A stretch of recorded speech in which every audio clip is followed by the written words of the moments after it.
गुजरात के जिस इन्फ्लुएंसर के बारे में आज हम बताने जा रहे हैं आपको, उनको पासा एक्ट में गिरफ्तार कर वडोदरा जेल भेज दिया गया है।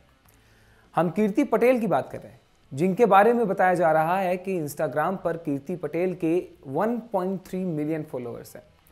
इन पर बेहद गंभीर आरोप लगाए जा रहे हैं। बताया जा रहा है कि कीर्ति पर धमकी, गाली गलौज, जबरन वसूली और लगातार क्रिमिनल एक्टिविटीज के आरोप हैं।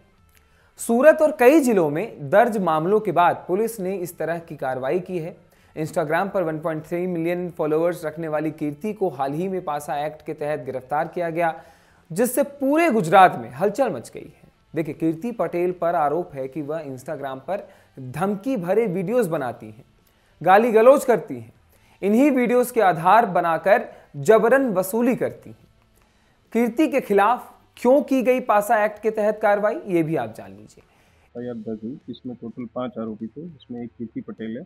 बाकी 4 आरोपियों को अरेस्ट कर लिया गया था। एक कीर्ति पटेल जो थी वो एक एब्सकॉन्डर थी, पिछले 10 महीने से वो फरार थी। इस पूरे मामले को लेकर सूरत पुलिस का बयान भी सामने आया, जिसमें सूरत पुलिस ने जानकारी देते हुए बताया कि वह जमानत पर बाहर होने के बावजूद अपनी गतिविधियां नहीं रोक रही थी, इसलिए सामान्य कानून उनके लिए प्रभावी नहीं रहा।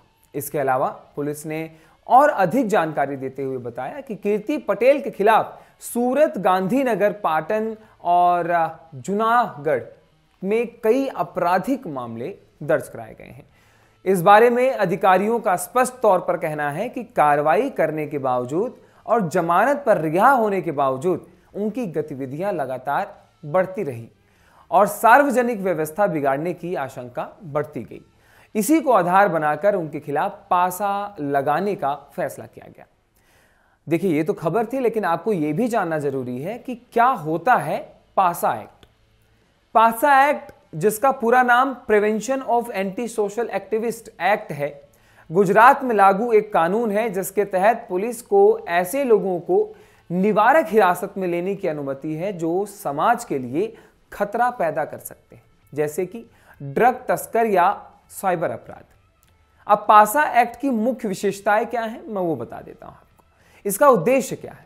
समाज में असामाजिक और खतरनाक कृतियों को रोकने के लिए यह कानून बनाया गया है। लक्षित अपराध क्या हो सकते हैं? इसके तहत अवैध शराब के तस्करों, ड्रग तस्करों, साइबर अपराधियों और अन्य असामाजिक तत्वों पर कार्रवाई की जाती है। निवारक हिरासत भी है। पासा एक्ट पुलिस को इन व्यक्तियों को निवारक हिरासत में रखने की शक्ति देता है, जिससे उन्हें समाज के लिए खतरा पैदा करने से रोका जा सके। परिवहन क्या है?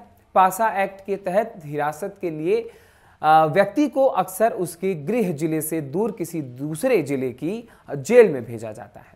यह ध्यान रखना महत्वपूर्ण है कि पासा के अलावा अन्य राज्यों में पासा जैसे शब्द का उपयोग अन्य कानूनों के लिए भी किया जा सकता है, जैसे कि पेसा अधिनियम 1996 PESA, पेसा एक्ट, जो अनुसूचित क्षेत्रों में जनजातीय समुदायों को स्वशासन का अधिकार देता है। यह एक्ट पासा एक्ट से एकदम अलग है।